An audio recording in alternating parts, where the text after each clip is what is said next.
Oh, wow. Do you need to change your bed sheets? I don't. Why? What happened? What are you looking at? No, the cat incident because you're in a new domicile now. Oh, where did my wife post this? How do you know about this? You said it yourself on a live stream, like no one watches. Oh, right. I did. When did I say this? I can't It's even like two remember when days I. ago. Yeah, yeah, yeah. I didn't think I was. I didn't think I talked about this. All right, I accept. Yes, I'm in a new house. My cat has peed on my side of the bed. My side specifically. So it does feel like a personal attack. You ask me? Yeah, I've been personally assaulted with urine. Um, which let me tell you, message received. You know what I mean? Yeah, you think your cat is that cunning to know who's accountable, who's responsible, and duly dish out punishment accordingly? No, I think he's a mama's boy. I think that's what I think. I I think he would sooner say screw you than screw her. Like he's yeah. Let's be Nice. reasonable. Yeah, So but how's adjusting to the new house going? it's going good. I Yeah, my internet connection is much better, as best I understand. So that's nice. sweet. Um, my internet connection was terrible before. Yeah. Yeah, I'm really enjoying it. Working from home as well. Mhm. It's a nicer place to be working from. Um, yeah, so loving it. It's completely iced outside still. It's below freezing. So, It got green today. It got green mm, today. We're mhm. it melted a bit. But it was like -3 in the morning. This doesn't mean anything to you because we use different ways of gauging temperature. Like 28 degrees Fahrenheit. It was Yeah. below freezing. Yeah. Yeah. I As long as you don't start using Kelvin, I'll be okay. Mhm. Who is Calvin? Who What, is what Kelvin? what will he tell me about temperature? Oh shoot. I'm getting a call. Do you mind if we pause this and give I me a do few not. minutes? Okay, hold on. Cord. All I right, we're didn't want back. to talk about anything in particular. I just wanted to talk to you. Okay. That's awesome. I'm I li- flattered. I liked your conversation about your art piece in the back. You've done a bunch of really good stuff. Whatever. I wanted a piece of this action. This great Neal action. You've been doing great work, and I lusted after it. Um, That's my Jesus Rorschach test. I gaze at his is it visage or visage? I want to wear a corsage, so I want to say visage. But every time I gaze at him, it's the Rorschach test of how I'm doing. And right now, right. not so To well. what extent you see miniature versions of the painting and other sections of the painting, um, where you see snakes. Where yeah. Why do you think iconoclasms start? Which part? What are you talking about? Like you know a lot of church history. I haven't even really looked up the subject at all, but I feel like a technoclasm is coming. That's how. Well, the first, I mean, I'm much more on the East's side on this. So the first debate seems to be um, to what extent people wanted to even depict reality, which is fascinating to me. That it's like the East was kind of like, no, no, no, cartoons are the point. If it's too realistic, you're going to be interacting with the image directly, which in theater we call dramatic distance. Ooh, it's like I can't talk to someone about this topic. Okay, let's watch this movie and have them talk about what this character did. Then they can do that. They can engage deeper through distance. It's this very strange thing, right? Um, That reminds me of the uncanny valley. Do you know what the Yeah, uncanny yeah, yeah, valley yeah. I love is? it. Yeah. My wife can't even do Muppets. She's like, I can't. I don't like puppets. I should be alive.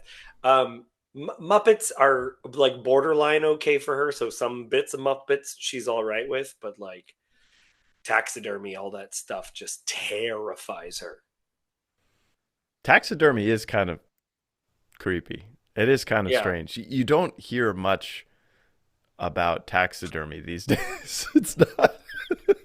You don't, let's just say you don't hear enough about it. I think I would like to know more about where all the people who do taxidermy are. I remember this episode of Scrubs. Have you ever seen Scrubs? Oh It's a yeah. doctor show. Yeah, yeah. It's fantastic postmodern It's comedy. a it's a doctor show. I Yeah. like that. Okay, sorry, keep going. Um, well, ironically, I used to ask doctors. I said, "Well, what?" I haven't asked this in years, but like 15 years ago, I said, "What doctor show is the closest match to what being a doctor actually is?" And they Oh, would I've heard. all they would all initially to go, they're all just they just don't like how doctor it's really portrayed. And then I would ask them, "What about Scrubs?" And they would go, "Oh yeah, actually that's pretty close. That's fairly accurate." Yeah. Um, but in Scrubs, you have the janitor, which may or may not be a figment of one of the doctor's imaginations. But at one episode, the janitor opens up his van, his janitor van. He has like this army of taxidermy squirrels in the van. Oh, Like, that's right. I forgot hundreds of about that. them, hundreds. Yeah. It's very Canadian. I feel like Indeed. that's something that a Canadian guy. You looked very Canadian a couple. Maybe it was this morning. Like you were all bundled up. You looked Oh yeah, extremely. yeah, yeah, yeah. I was Yeah. off having to grab some stuff. Yeah. Um Sorry. I get okay, okay. But we're we've talking drifted. about the We've drifted. uncanny valley. Yeah, we're talking Yeah, about what makes things creepy and yeah. versus yeah. I'm dealing with that right now. I think that's a big part of theater. I wanted to get Katie to talk about this actually because she's taught me a lot about it, about how strange theater is in comparison to something like film, because you have the fourth wall really only exists in theater. It doesn't exist in film. It's a term taken from theater, and I get what people mean by it. Um, but there's a way where, like, even when directing, I just finished directing a theater play, a production. You tell the actors to cheat out because it's just like we all have to pretend that we would all be facing this direction, even though obviously we wouldn't be, right? Like, um, and like how to make sure that everything is seen. And so I actually think there's levels of artifice and that you get more out of it because people are buying into something fake. I really, really like the fake. It reminds me of shoot, he's an Orthodox professor, but I remember he was on PVK a while ago. Nathan something. He's skinny, he's got tattoos. Um ah, his name. He's got a mustache, shaved head. I'm gonna somebody will know. But anyway, he talked about how we never cultivate a sensibility of the arts. That like Mm, it's kind of the old mantra of like kids these days. They like what they like, and it feels immoral to tell them no. You should actually strive to like something that's more refined, more sophisticated, has more depth. Um, mm. like cultivating. Yeah, what is that instinct that we cultivate that allows us to appreciate something that's beyond the superficial, you could say. Um, and is that something that can be taught? I think it can be taught. Right. It's a yeah. In order to get good at something, you have to know something in depth. And as you get good at something, you also immediately recognize skill levels, right? So even if you're talking about music, it becomes very evident to anyone who knows anything about music when someone is better or worse, or uh, if someone was faking. biblical knowledge or they're just BSing, it becomes pretty evident to me pretty quickly because I know certain things that I'm just like, wait, what are you? And like, there's little tells that people don't know about, and some of it just comes with like depth. And so, especially again, having just directed a show, like getting people to do something over and over again because I need you to feel like this is not a new object for you, right? Like if someone walks with a cane, you get them a cane early in rehearsal because there's a way that you handle something when you've stopped thinking about it that's very very different than when it's completely novel to you and you're handling it for the first time. Yeah, it's interesting. Like we always talk about cultivating skills in order to do certain Mm-hmm. things. Like you can't act, or at least can't act well unless you practice the act of acting. Um, but maybe the opposite's also true, where you have a much more difficult time receiving. Like often, the best football coaches have at least established a moderate degree of competence playing their craft. Not always, but like Mm-hmm. you have to play the thing or do the thing to a sufficient degree to be able to judge the thing, um, to see the thing. Is that a universal phenomenon? I always have this. This is very difficult for me because, and I imagine for, let's say, the more neurodivergent crowd, this is a temptation as well to say, how can we classify art in such a way that separates the wheat from the chaff, so to speak? Like the good art from the bad art? Or, like, how do you think of art? And Yeah, yeah, yeah, so that's I've been thinking about this a lot, especially because I just did Shakespeare. I did 12th night. So Shakespeare, which people consider to be high art, right? Prestigious, but um this play is remarkable. It's a comedy, it's a farce, it has farcical elements. Um and it it like spells dirty words. There's a part where someone I shouldn't quote it right now because it's pretty crude. We'll just say that. even for the Uh, 15th century, it's pretty crude. Or sorry, you know what? 17th I'll just century. say it. I'll just say it. A character picks up a letter, and someone has faked someone else's handwriting to make him be convinced that someone is admitting their undying love for them. And he picks up the letter, and he says, "This be my lady's hand, for thus be her C's, U's, and T's, and thus she makes her great P's." It's it's not even, yeah, it's just like straight up, here we go. So it's like the lowest brow humor you can Toilet humor. Yeah. possibly imagine, right?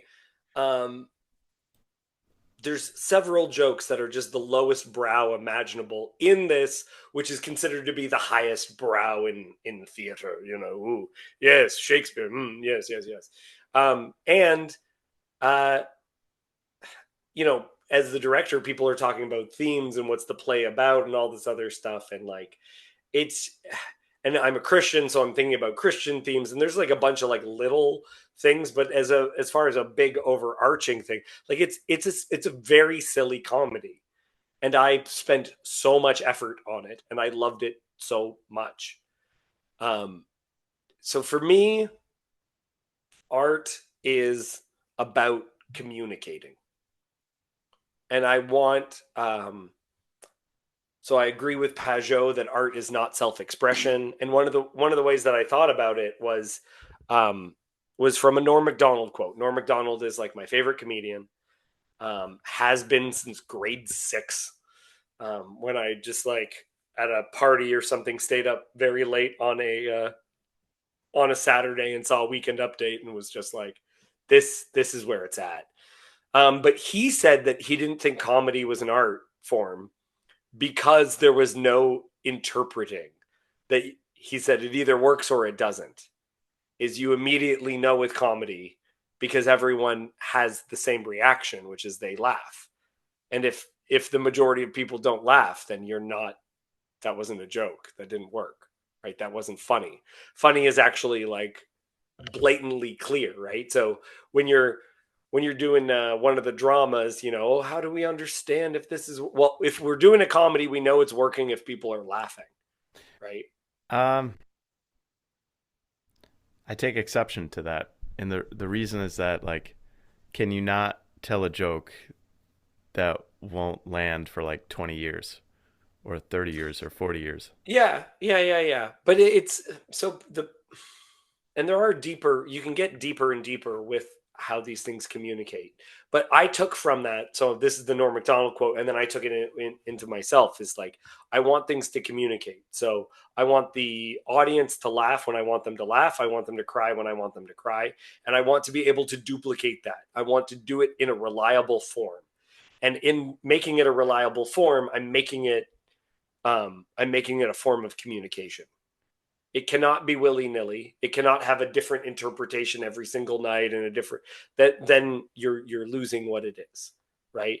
Um, so I do think, I think what Norm Macdonald says of comedy, I believe in art in general. Is that I've written poems and I've shown them to people, and then I've asked them what the poem means, and if enough people misinterpret my poem, I rewrite the poem, right? Because I want it to communicate. I want people to understand it. And if they don't understand it, now I can make things that are on different levels, right? So I can have something that is very very intense, and you have to have, maybe if you read all the commentaries on Ruth, you'd know why I made that comment in the poem, right? Um, but maybe you don't. Maybe you're just someone who's there because you want something that sounds nice, and I want that to work for you too, right? Actually, the Ruth example is a pretty good example because when I wrote my Ruth poetry, I gave it to friends who were non-Christian and asked them to read it and got their feedback and saw if they understood, because I didn't want the Christian, like, important art um, loses uh, its necessity to be good because it's important. That's, who But cares? then, what if I'm from the Ministry of Truth and I say important propaganda loses the necessity of being good because we must communicate Yeah, what's for the common good? yeah, So, yeah. what's the difference between art and propaganda?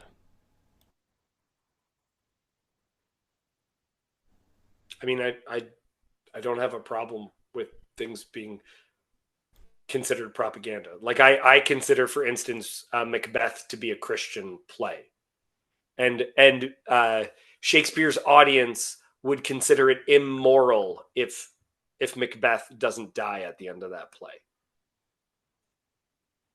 So That's interesting. it did have prescribed endings, right? Yeah. Well, isn't hmm hmm this is interesting because I think of propaganda as exactly what you said. We have the outcome Mm-hmm. and we work backwards from the outcome of what we want. And so we take the outcome and then we work backwards. So it's basically a left brain dissection Mm-hmm. of beauty, goodness, and truth. Like, so we got the outcome of what we consider good, what we consider beautiful, what we consider true, and we're going to reverse engineer and we're going to make it. That's how I consider propaganda. And then what I consider art is like, I don't know where this is going to end. And I'm I'm basically letting go of presuppositions of what I think is true, what I think is beautiful, what I think is good, and we're just going to go and see where it takes us. Um, Well, but and I that, think, yeah, yeah, go I ahead. don't have a problem with that overlapping with art, and I see one of the features that I see in propaganda personally, um, or what people mean by propaganda. what I see in it is um, is low resolution, and I think the better art makes characters more and more complex, right? Where you can see a character being multiple things all at once. And somehow, like this comes up in Shakespeare, where characters will radically switch in the middle of a conversation, right? They go back and forth, and even like going back to Macbeth, yeah, it you want that guy to die, but you also want to really, really have empathy and care about him. I want both those things simultaneously. So that's the complexity of the character, not just looking at them as two dimensional. And that's the problem with a lot of propaganda. Is propaganda, as I understand it, what we're all thinking of when we think of propaganda is actually related to simplicity. What that actually reminds me of is Christ in Gethsemane, not my will, but your will be done. Yeah. Where, because I've often thought to myself that what we really say as art, what we really deem to be art, is just a distinction of quality in Yeah. those three domains, in the domains of beauty, goodness, and truth. And so I've thought about, because I read Zen and the Art of Motorcycle Maintenance, and it hit me more than just about any other single book. You know, it's in my top Mm-hmm. five of single books. Um, and the relationship of like, what the heck is quality? Like this thing that we, why are there, the fact that the world exists with qualitative distinctions between things is like it's a doozy of a problem because it means that there is differentiation in outcome between all people. It means that the poor will you will always have the poor, and you will like because there's differentiations of quality in every single domain of human experience. Not even human experience, it's every single domain of natural experience, you could say, of Mm-hmm. life, you know. And what I mean by quality is you have better and worse outcomes of any measure, however you define outcome. You could even define outcome as like the quickest to death Mm-hmm. because maybe life itself is the problem and the quickest to death wins. It doesn't matter how you define quality. It's just that in whatever you look at, whatever you measure, there's a diversity of whatever it is. And then yeah, I can't really deconstruct. I'm going really back on this, and I'll work my way forward. I can't deconstruct, let's say, the quality of my own pain, or like I know that there's worse and better pain, you know, Mm-hmm. and and if there's worse and better pain, and I know that there's worse and better, let's say, outcomes or things that I seem to have the ability to affect and change, and like I can do a better or worse job, and then the Mm-hmm. the, the betterness of that thing seems to translate into betterness for other people and betterness in other ways. um, so like there's this correlating factor of the better, and so I do, if I believe in anything, I believe in quality. And then I think of what we consider art, and what strikes me in over a long enough time frame, um, what strikes me as art is the stuff that is remembered past the generation that cared about it. Meaning, like, for example, Yeah. Yeah. Yeah. Chad and I have this discussion about like, okay, in 100 years, who's going to be remembered more, Taylor Swift or Sleep Token? Because like there was this singer, I think his name is Liberace, or I could be wrong, a Vegas guy who like 60 years ago was like the biggest singer on the planet, like Yeah. Yeah. and nobody knows who he is now, but everyone I know remembers. he's gay. I know he's a I gay piano player. That's all I know. I I knew that don't. too. Yeah, that's the only information I have about this individual. Yeah, but like, why is Mozart remembered and not Salieri? You know, I mean that was the movie Yeah. Amadeus, but so there's something intangible that can't exactly be remembered, or it can't exactly be measured, I should say, except through the expression of people. Now, here's a question: is there art that's actually better art that's just forgotten, that for whatever reason? Yeah. And then if God's fully in control of like what art makes its way into the permanency of the collective consciousness. Like, if God's fully in control of that, is it just a matter of God saying good art, good art, bad art, good, you know? And then is the resurrection itself, is the resurrection and crucifixion, I should say crucifixion and resurrection, is that the ultimate artistic act? If it's the apex of the goodness, the truth, the beauty, um, because it's like the ultimate reversal of the most horrifying, terrifying thing into the highest form of goodness. You know, art's just a word, and yet we seem to have this categorical distinction of things that are like high, we have to say high art now because Right. art itself is insufficient to, because Well, and everyone's like, oh, look at my art, you know, whatever. I like Shakespeare's understanding of this stuff, where he gets into an idea that's all the way through his work is something called the Great Chain of Being. And the Great Chain of Being is all the way from God up in heaven, all the way down to the demons in hell, right? And that there is a hierarchy within every single group, right? And so one of the aspects that you definitely know about this is you've heard that the lion is referred to as the king of the beasts, right? And that the idea behind that is that if you took all of the land animals, there's somehow one that is the best, and we just like agree is the best. um and that's like kind of crazy to us, but like this is, and as you go through different ones, you're everything reflects the glory of God, but in different amounts and in different ways, right? Like I remember having a conversation with God once, a good thing to remember. I remember having a conversation with God once where I said, I was trying to figure out something about what I was about to choose to do, and I said, God, in which choice will you be revealed? And God just went, well, if you do this one, then I'll be revealed in this way. If you do this one, I'll be revealed in that way. Right? There was no not going to be revealed option. Right? The glory of God will be revealed in things, um, and there's different options on how it will be revealed.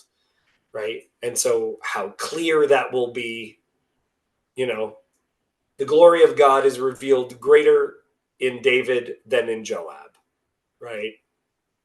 Who is a family member of his. Um,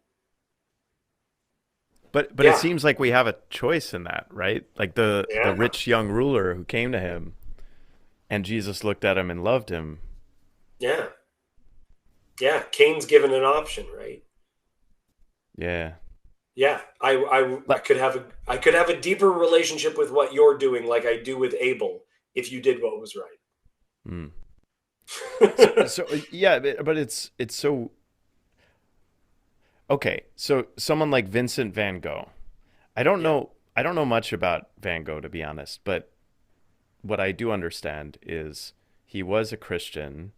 He genuinely struggled and trialed and failed repeatedly over the course. Like, he, by all accounts, he had a tormented life, like yeah, absolute yeah. And tormented he life. was a failure within his life. I think he sold Yeah. one painting. Yeah. And so, like, is the glory of God through Van Gogh, is that something that God keeps, or like how much is that revealed on earth? Like, what is the relationship to the glory of the saints in heaven and the glory of the saints as they are remembered in history in the chronology of this place called earth?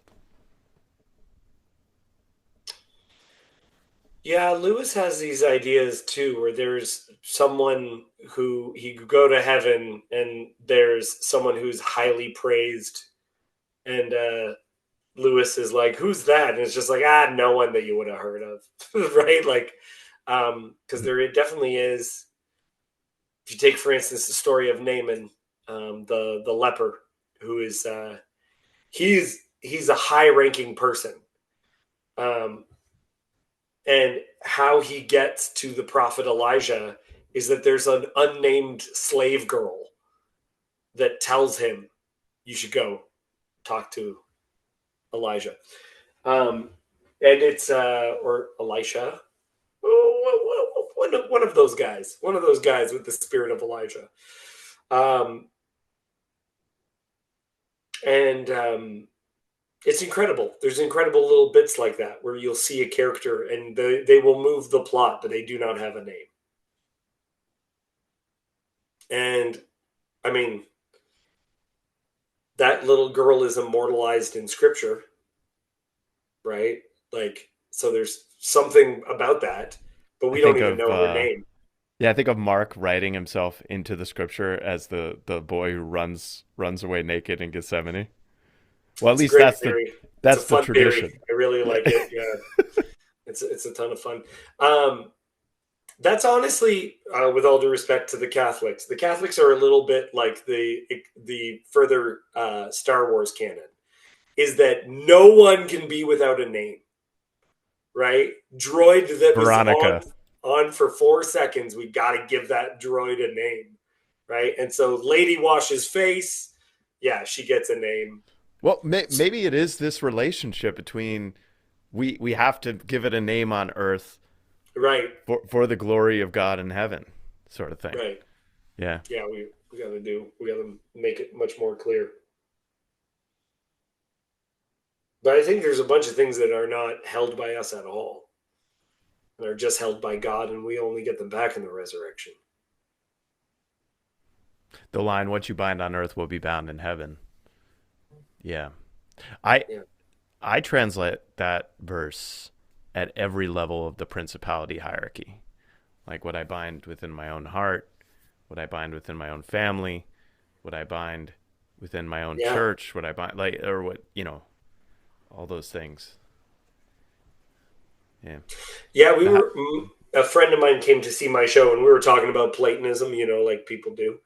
And we talked about this because I was very collaborative as a director. Actors got to bring a lot of their own stuff that they wanted to do. But it was also there was no part of that play that you wouldn't think was something that I thought was funny. It was a very, very Dave Buzatil play. And what that meant was there's an infinite number of choices that you could make within my frame, right? And so I created the larger pattern, and then from there could be all kinds of stuff that could be done within that. yeah. And I was very open to collaborative stuff. How did I do with the so it, versus worldly news? It was kind of the opposite. Like you created all the guts, and I created the frame.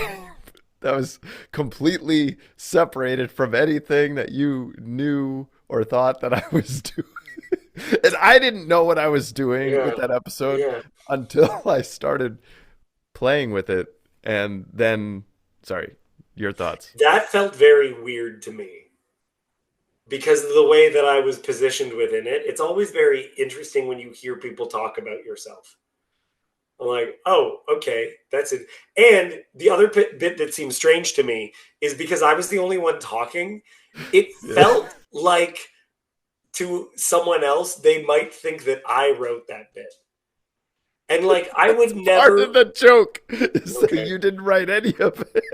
no, No, you wrote the jokes. That's it. yes, I only wrote the bits I said, all that other bit. And like, I think I should talk about this at some point. I Talk don't, about it. no, about something in particular. Oh, I okay. really, really like Grim Grizz. I I I think he doesn't like me. He may not Oh, like me. he doesn't like me either. So you're in good company. No, okay, Okay. okay. Oh, all right, all right. Who After does he like here? Does he after like people four here? after 4 years, he likes Afriel Pilotson the most. I Okay. think. Okay. All Okay. right. Good. Great. Great there's stuff. levels. There's levels of tolerance that Grim Grizz has for other people. There is no like dislike. It's more so tolerate you less or more. And I know I'm doing better as I tolerate Grim Grizz, or as Grim Grizz tolerates me more over time. Okay. And so I Yeah. worry about that. After maybe 3, 4 years ish, I think I understand Grim uh, better than but better than I ever have. And Hmm.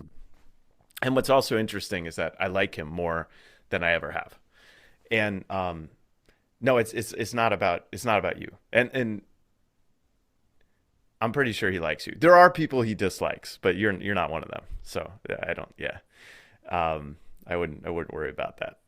He So at least makes jokes about not liking me, um, and did relate it to the conference. I like him a lot, and I have a lot of shared interest with him. And I'm just like, how do I make it? Because I'm interested in talking to him. I know there's all these hoops in order to like to talk back. Um, I don't know how to. guaranteed, he will listen to this conversation. Guaranteed. Okay, well, there's multiple things that I there's multiple things that I would love to talk to him about. Um, yeah, do I Did you even? do you know I've never done a fringe encounter with Grim. You know, Okay. I've never had a one on one because I'm pretty sure if I insisted on it, he would do it. Um, but it's the kind of thing where it's like, oh, this is weird. The dog doesn't ask the wolf onto the dance floor. The dog has to wait for the wolf to begin dancing on the dance floor. And then the dog goes and starts dancing a little bit. And then the wolf gets annoyed with the dog and then walks off the dance floor. And the dog's like, all right, I'll walk off the dance floor too.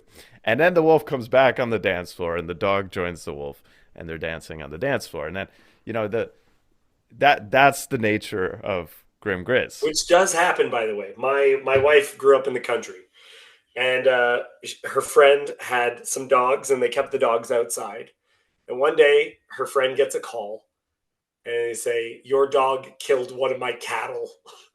And I said, "What?" And as it turns out, a bunch of wolf, or I think they were coyotes, approached their dog, and dogs will go to like coyotes and wolves will play with dogs, and they will either murder them or ask them to join. Is like what will happen. And my wife's friend, who I've met much bunch of times, that dog joined a gang of wolves and started like roaming around like a kid who fell into a gang, right? Like, but that It's like, dog, oh, these are the grown-ups. yeah, yeah, no, exactly. But that you got to be invited by the wolf. Um, yeah, yeah, Yeah, so it started that episode, the worldly news episode. I didn't know what I was going to do. And, you know, I yeah. sat on your stuff for a long time because I was like, I don't really have good material. And also, the material I did have would have required a lot of work of me, like clipping various things. And I was like, I was thinking about it and I was like, I don't really want to do it. Like, mainly I make this stuff for my friends, and you guys are my friends now. So if I can make you, David, a little bit uncomfortable and then also edify you and surprise you at the same time, like that's the ultimate bundle of things. Like Well, to thank you. make you uncomfortable and edify you and surprise you, and also sort of give the spirits of the corner that are, let's say, destabilizing spirits in the corner, give those spirits the finger as I do all those things. Hmm. um I enjoy like that. That's what I was thinking and feeling as I was making that. You know, the spirits that are trying to tear us apart and the spirits that are making us lose hope in the future and God's greater plan. And yeah. Yeah. Well, it's interesting because I wonder how I'm perceived. There's a bunch of things where I think that like Grimm's entrance into this space through his more conspiratorial stuff is actually some of the stuff that I really agree with him on, right? Like he made a mention of something and I'm like, "Oh, he's talking about Isaac Cappy." Right? And that name means nothing to you, right? You don't know who Isaac Cappy is. Why would you? Why would you? Right? Yeah. Yeah. There's a banger of a song. Every day is a gift. That's why they call it the present. I don't care how cheesy that sounds. It's a very good song. Um, but it's like it's if you start learning about it, it's very very deep down a rabbit hole. That's like every now and then Pajot does this when he starts talking about Nephilim and stuff. But like Grim will make mentions of stuff, and I'll be like, oh, or like he shared a YouTube channel that I'm like, oh, okay, he knows about this guy. because there's some bits that are fringe bits that I have found particularly interesting, um, and I don't find enough people talking about it. I was having a conversation with Jacob, and I think Sam was on there, and I mentioned something, and both of them just thought I could tell you don't know what I'm talking about, so you just think I'm crazy, right? Like, yeah, Whereas Grimm comes from a world where they're used to being considered crazy. So as in our world now, what's so yeah, interesting now is like as what's mainstream, and I don't see this slowing down anytime soon, but as what's mainstream continues to become less sane, yeah, like what we could talk about the definition of sanity because that's a really interesting one. Um, then the person who first recognizes the pattern of the insanity is king, you know, right, right, right. and Yeah, or that the is one-eyed interesting. man in the land of the blind. Yeah. Um, how do you think of sanity and insanity?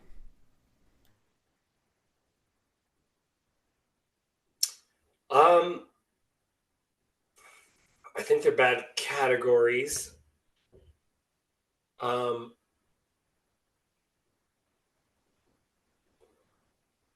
yeah, one of the things that I have learned through my work with the homeless in Toronto was that the medications that are there to make people more sane is actually just to make them more manageable by other people, Yeah.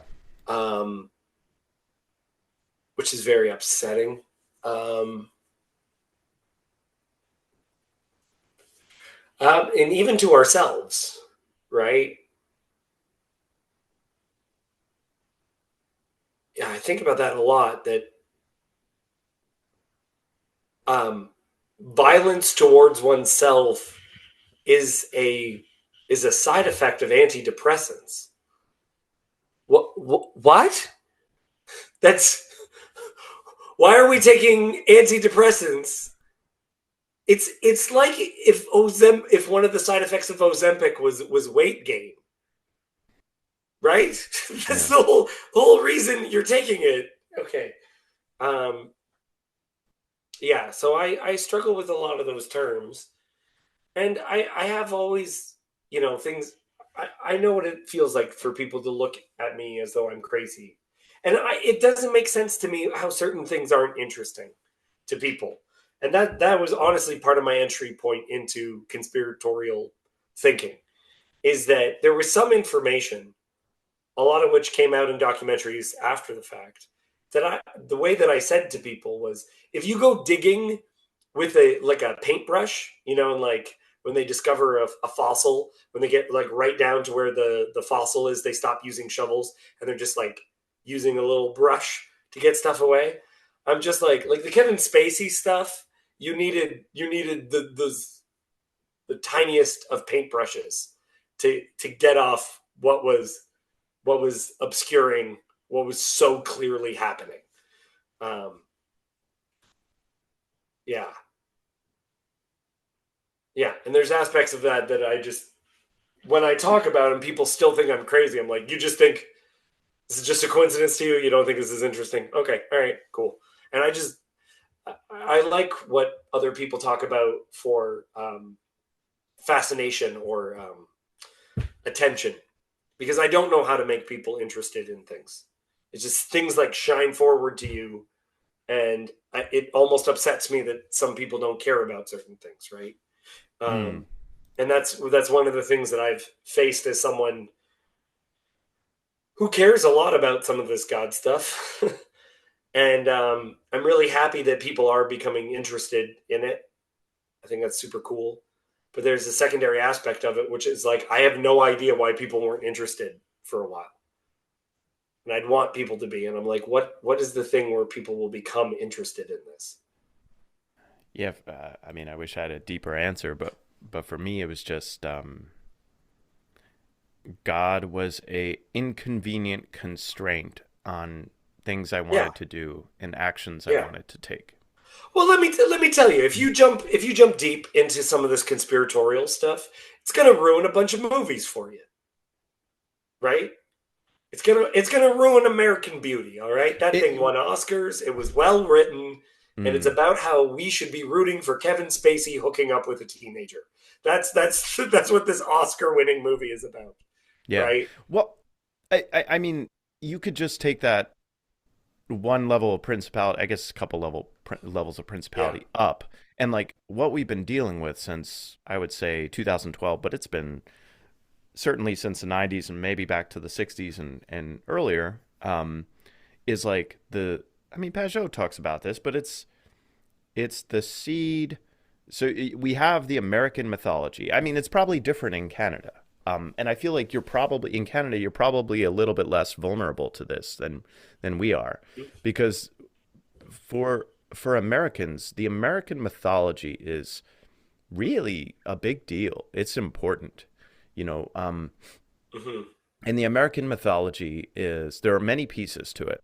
I'll try to lay them out as efficiently as I can.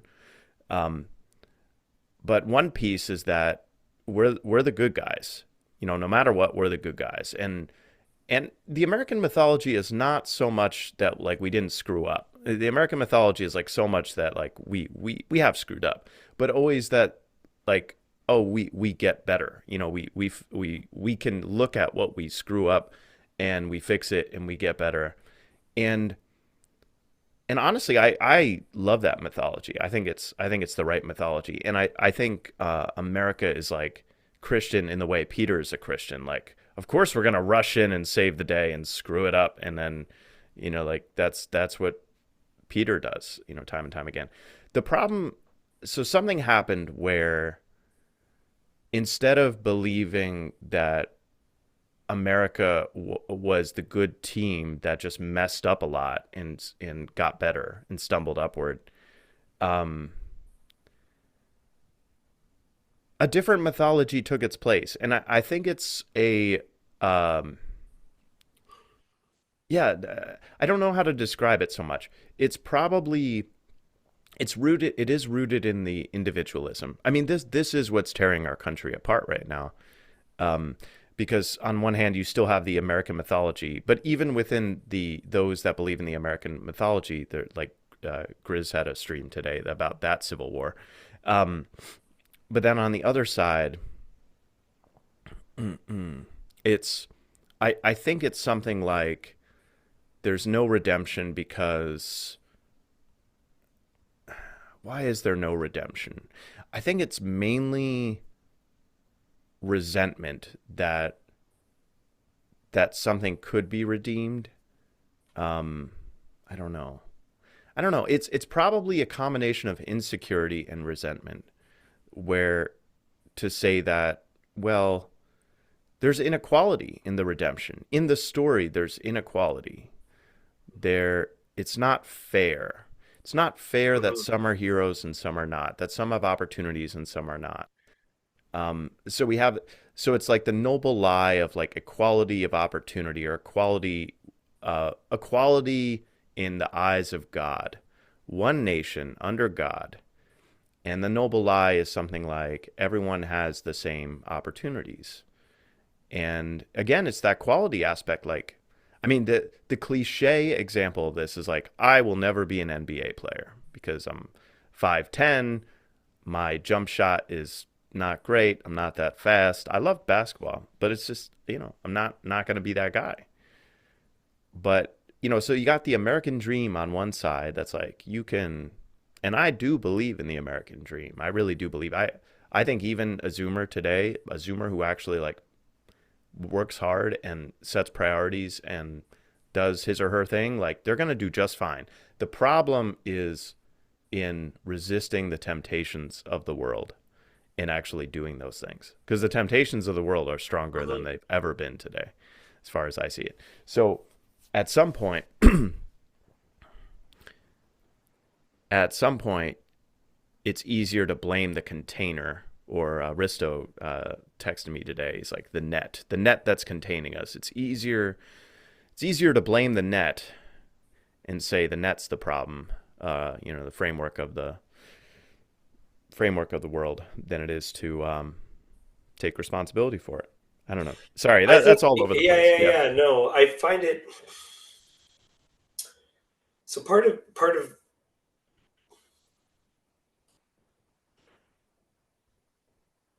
it's difficult to know if the beginning of something is a lie, and so much is dependent upon. Like I heard someone make a joke where they were talking about they're 37 and they're still complaining about how all everything wrong with them is their parents. And the joke that they said is, "Well, let me ask you this: like you might think at 37, I should stop blaming my parents, but let me ask you: if you were in a building with a bad foundation, would you feel safer at the 37th floor?" Um, and I hate that analogy. Go ahead. yes, no, I know, I get what's wrong with it as well. Um, but I'll give an example of it: is that Canada has a king, right? And I've heard Pajot say God save the king, right? Like we're supposed to say that about King Charles.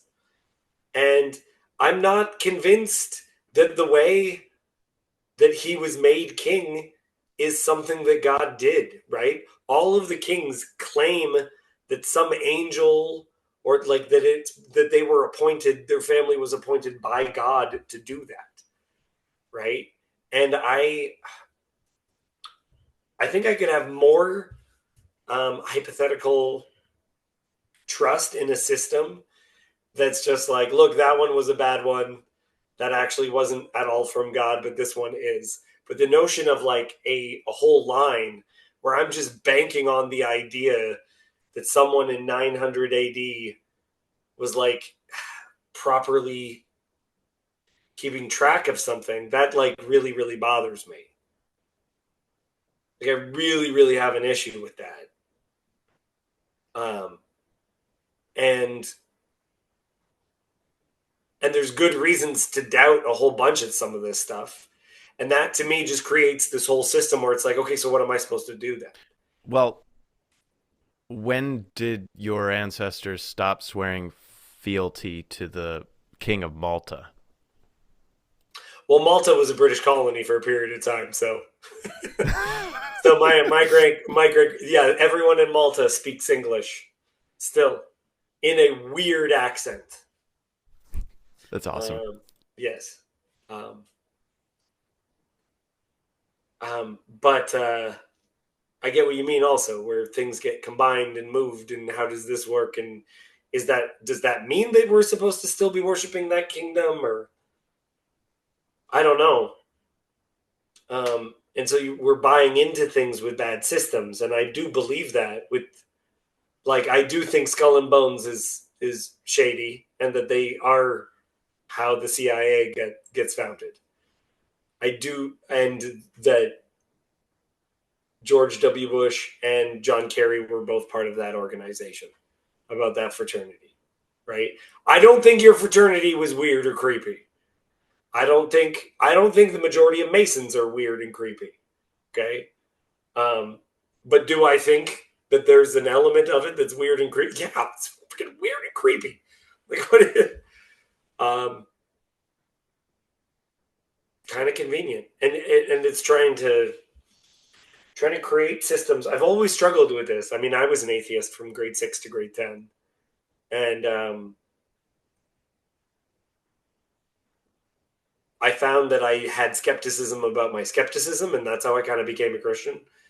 Um, Yeah, where I'm at is like I've actually said this to people. Like I want to use postmodernism to uh, I can't deconstruct my postmodernism.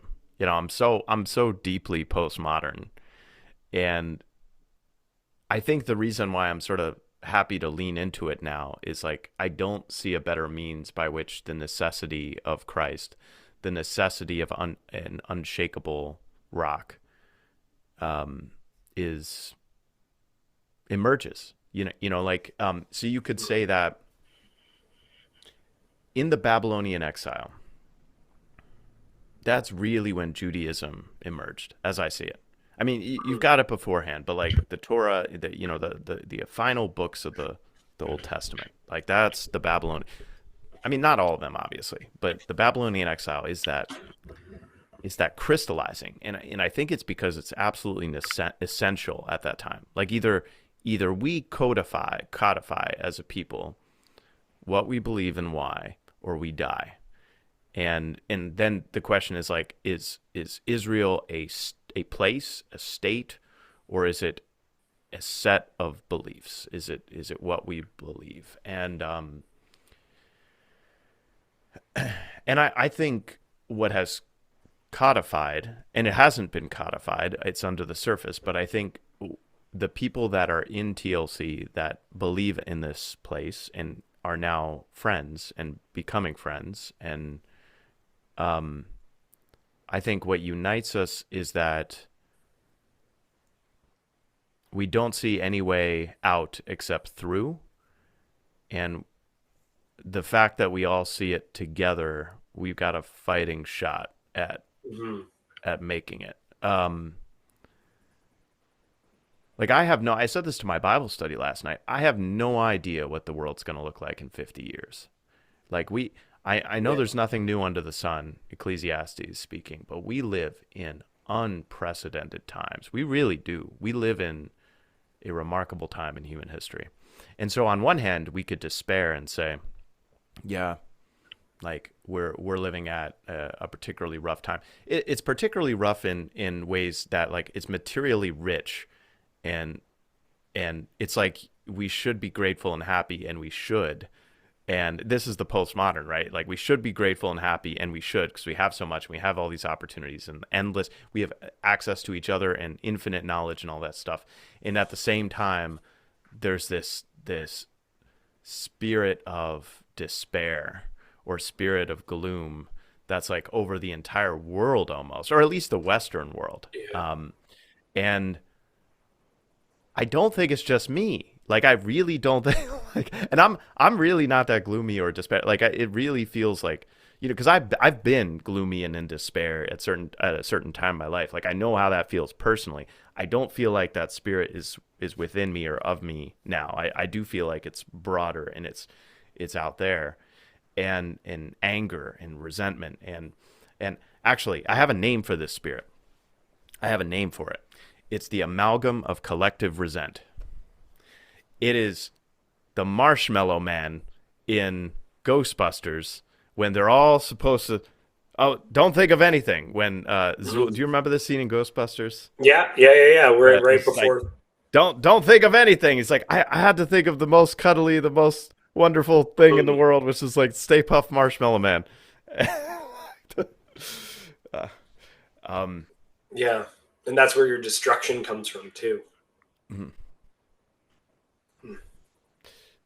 That's part of my intention with the play that we did the reading for within a play is a Christian absurd piece where it's like, what if the absurdity is because we are created for a purpose, right? And Well, like, that's it. So either and we that's believe. why honestly, I was a giddy asshole during COVID because I felt like we were hitting bottom as a culture. And I saw a bunch of people who became Christians because of horrible things happening. And I was like, I was excited. I was talking earlier today about 9/11, and I feel like COVID was like the reverse 9/11. I didn't see like I didn't, yeah, the movement that I've seen growing because of COVID is very different than the new atheists that emerged out of 9/11. Yeah, it was so interesting because there was like a month of unity, and then it was either China is to blame, um, or it's the what is it? The xenophobes. That's what I'm looking for. It's xenophobic. Um, yeah. So I've had an image. I've had this image in my mind for a while, which is I think I even mentioned this to you. It's Hezekiah cleaning out the temple. You know, the stages of that, because it's something like maybe 200 years of debauchery, maybe even more, right? Before you get to Hezekiah. Um, you know what I'm talking about? Yeah, It's in Chronicles, keep going, keep going. and he's got stages of like cleaning out the temple. Like they they basically like take everything out of the temple, like all the junk, and then they have like a sacrifice that's like 10 bulls or something. And then they have a second stage where they're actually like repairing the structure of the temple or something. And then they sacrifice like 100 bulls or 1,000, and they have like these select, and they get to a point where like everyone is invited to come in and join in the like Mhm. final cleansing, and then the temple is like cleansed, um, and it's like 10,000 bulls or something, you know, or it's like maybe even more. I don't know, but it's like these stages of societal repentance where like everyone comes and repents. Like what would that even look like? And this is why I started this like asking about iconoclasm, because Yeah, that's very interesting because the place I was going to is it'll say something like, he was a good king, but he didn't get rid of the high places, right? Or it'll be like, he got rid ah of the high places, but he didn't get rid of this thing, right? Like, yeah, he was a good king, but he kept using AI. um, yeah, where there's levels of it, like what it looks like. I kind of think about, when you're first, if you're cleaning the stove and stuff is like gunked on, sometimes the first thing I'll do is I'll just like take a sponge that has water in it and I'll just let loose the sponge on top of it, not even thinking I'm nowhere near going to even get this thing clean. I just need it to not be dry and crusty right now. I need something that's gonna come off easier, right? And so you'll get like one move, but it doesn't actually get down to what it is, right? And I think that's part of the issue is like we've seen so much pendulum movement that like I'm not convinced.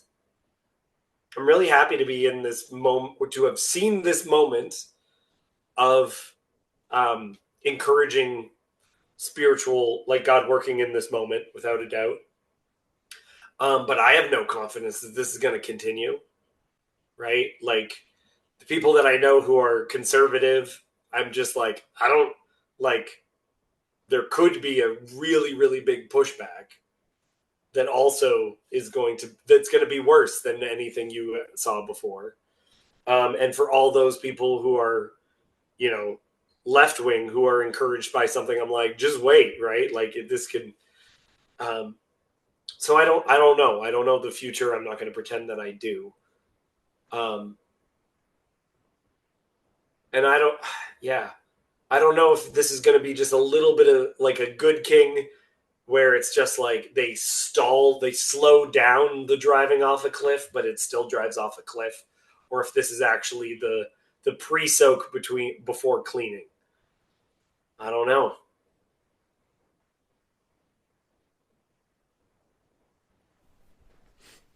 Yeah. Hmm. And I want there to be big change in everything else. I see a lot of things, there's a lot of black pilling because there is a great amount of inevitability. Mm-hmm. We need God to be sovereign because we see right now in this moment the inevitability of certain things. Um, that's a part in 12th Night where a character early on in the play just straight up says, this is going to need divine intervention to be solved. Right? They lay out all the problems and they say, time, thou must unravel this, not I. It is far too hard a knot for me to untie. Right? So you have a character in the middle, and that's what they say, and that's how I feel right now. We're in the middle of a mess, and we cannot untie it. It is, and that's part of why I want to talk to Grimm about some of this conspiratorial stuff because, like, I had a couple of friends, and I told them they were not into this stuff, and I said, "This is what I want you to do: look into this stuff. You Google these names, you see what comes up, and then you tell me what your conclusion is." And they came back and they were like, yeah, I think you're right. I was like, okay, cool. Right. And that was part of where I started coming up with this analogy of how thin below the surface all these things are. But when you come across all these things, you you do feel powerless, right? And so it's so fascinating that you have Psalms that say the nations of the world are like dust on a scale, right? What that means is you're weighing gold. If there's dust on the scale, the gold is not going, like, who cares that there you're you'd have to be a hell of a miser to be brushing the dust off before we put these dense metals on top of. So the nations and kings of this world count as dust on the scale, like a drop in a bucket, right? Man, that's It powerful. Yeah. it does not register. And I think even this, what you were talking about before about art and art that actually carries through for generations and everything else, right? Like, if you were going to bet on empires, would you ever pick the Jews as like something that would have a sustaining impact on the nations, right? Like, that would affect the world, right? It's a joke. It is entirely dependent upon God's sovereignty. I fall back on that. I fall back on it in my own life. I pray, God, if you don't keep me, I will not be kept. Because I can do it. I can do everything that I can, but I need, Yeah. I need something bigger than that. And that, yeah, and that's one of the reasons, by the way, that the spirit of Calvinism took over Christianity for a period of time too. Is that, We yeah, we yeah, were on a chat, a bunch of us, where I basically I made the pitch to most of these guys on this chat are Protestant, and we should get you in on this if you want in, by the way. But the basically my pitch to them was, okay, let the five solas or whatever. We what I think the Western world is, and this includes Catholicism and this includes Orthodoxy. If we're all just swimming in the water, my pitch was, okay, if we're all reformed now, the sovereignty of God within Catholicism, we call that the primacy of grace, that God is the first mover. God has to move first no matter what. So it doesn't really matter if the Reformed, the Calvinists got there first. If we're all reformed now, then what's the staying power of the Reformed tradition through time?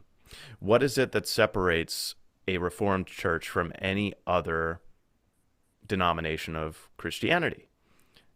You know, and I felt like there wasn't a good. I didn't really get roasted for that. People were somewhat, uh, yeah. That was just there was a reality of the heaviness of that realization. I think that is probably one of the reasons that Doug Wilson has the power that he has, because everything else is reformed unless you stake other claims that are, above and beyond just typical reformed well, theology. and I do think this overlaps into a place where you and I would differ, and maybe it's a good place for us to end, actually. I feel like a little bit of a cliffhanger. Is I feel that if we're going to talk about where we are, we're definitely in a period of exile. And what are you supposed to do during any of that period of time in Second Kings? Right? If you're in Israel and the kings are all turning away from God, then you're rebellious, whatever. And if you're on the right side and you're like, how do you trust? Like, you got to about all the corruption that's occurred within the Catholic Church, Sure, right? sure. And I don't know how you be a good. I don't know how you follow tradition. I don't know how any of that stuff works, and all of those issues that I have about the kingship, um, of Charles. I also have issue with the the line of popes and the maintenance of the tradition of the Eastern Orthodox. Like, Yeah, I can't as you were talking about being postmodern. We can't go back. I can't pretend that I don't know these things, right? Yeah. I can't be fully patriotic. You know, as much as I you know, there's connections on both sides to the seediest things imaginable, right? And I find it difficult that from the conspiracy mindset there was so much, but Trump is an exception. It's like this guy that we have an endless supply of pictures of him shaking Epstein's hand. It's like this is the guy who's gonna rescue us all.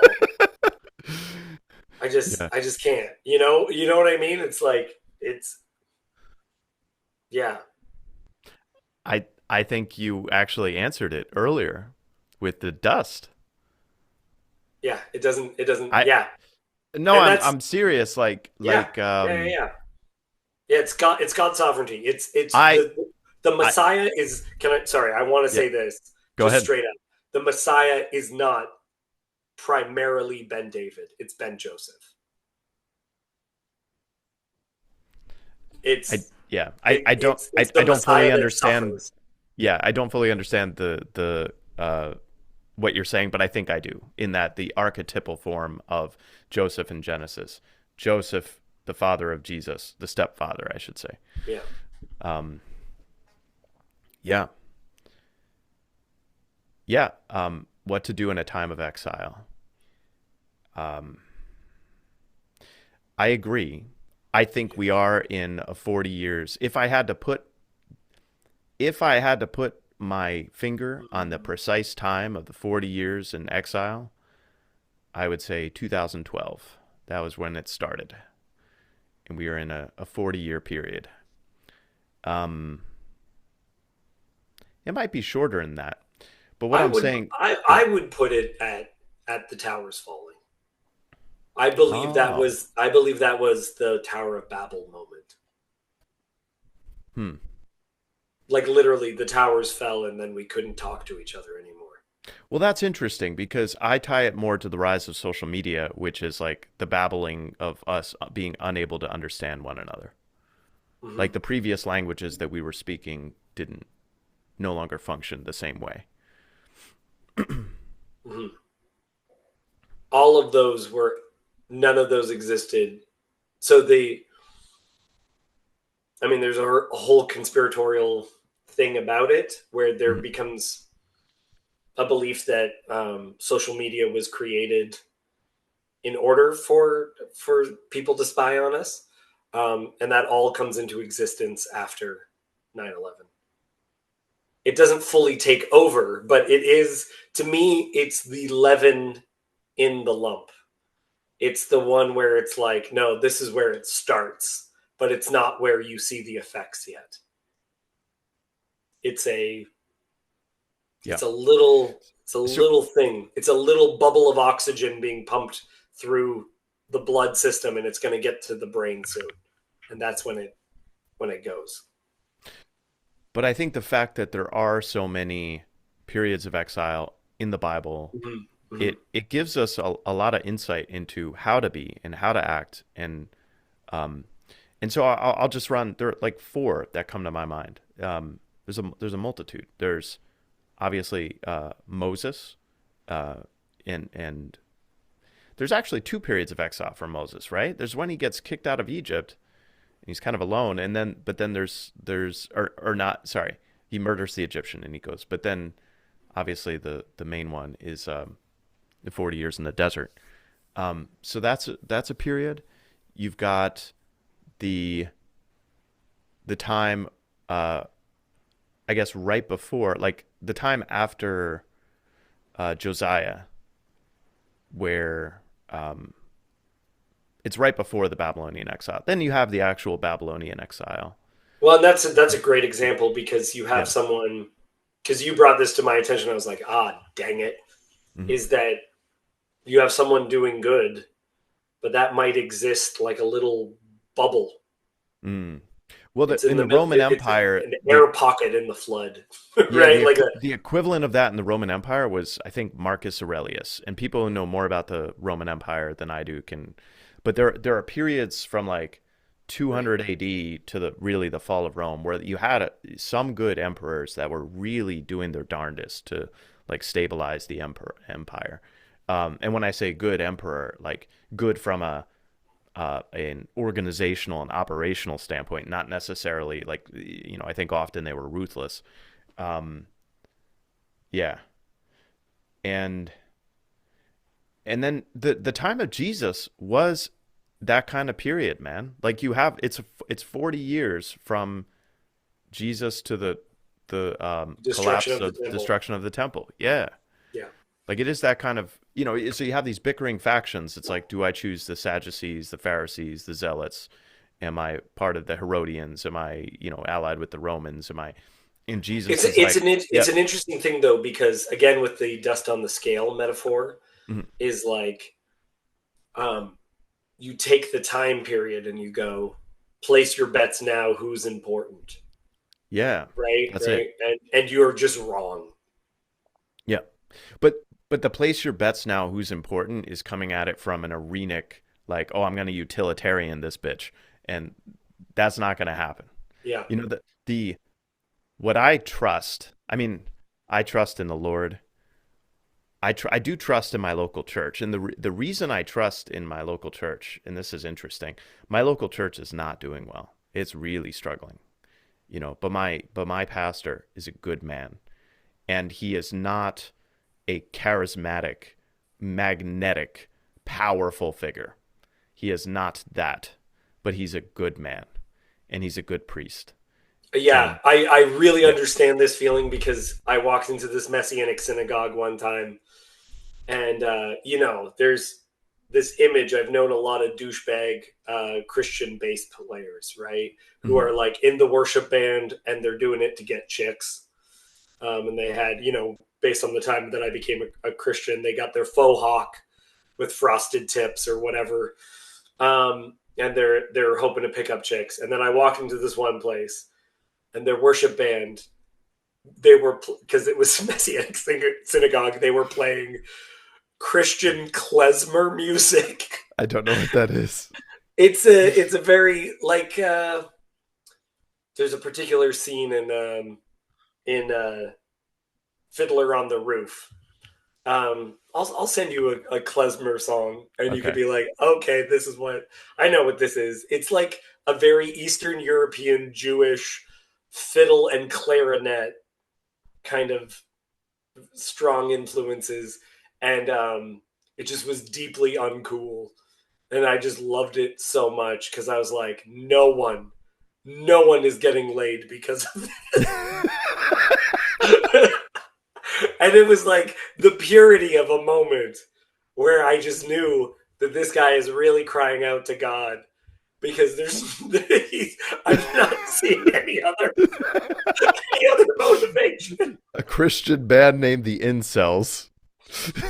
Yeah, it's man, but like a legitimate moment, because sometimes you'll get these punk rock moments that are like pretending that they have this purity because they're not doing this thing, but it becomes its own thing. I definitely have seen that as well, even among Messianic synagogues. But like, yeah, a moment like that, I appreciate a moment like that. Yeah. Yeah, so And so, I appreciate the uncool. but what that boils down to is I trust individual relationships with people that I've grown, Yeah, to yeah. know and trust their hearts and their intentions. And you're one of those people. And there are many people in the TLC. I shouldn't say many, but there are many people in this TLC space that I feel that way about. Um, and it's like, we're tying our boats together. And ironically, I don't think that's that far off from what we should be doing during an exilic period. It's like we don't know the way forward, but we Right. can start small and humbly, and we can gather our Well, forces quietly. okay. I want to end on a passage of scripture that gets read a lot, um, but it's always read incorrectly. How about that? Um, and it's from Jeremiah 29. And the reason why it's read incorrectly is it's read as motivational. It's read as though nothing bad is going to happen. And it's actually a passage of scripture that within the context is in the middle is you're going off into exile. This is the message God has for the people as they are going off. Um, yeah, they're going off in chains. Everything's going to be horrible. They're going to be generations gone, right? So,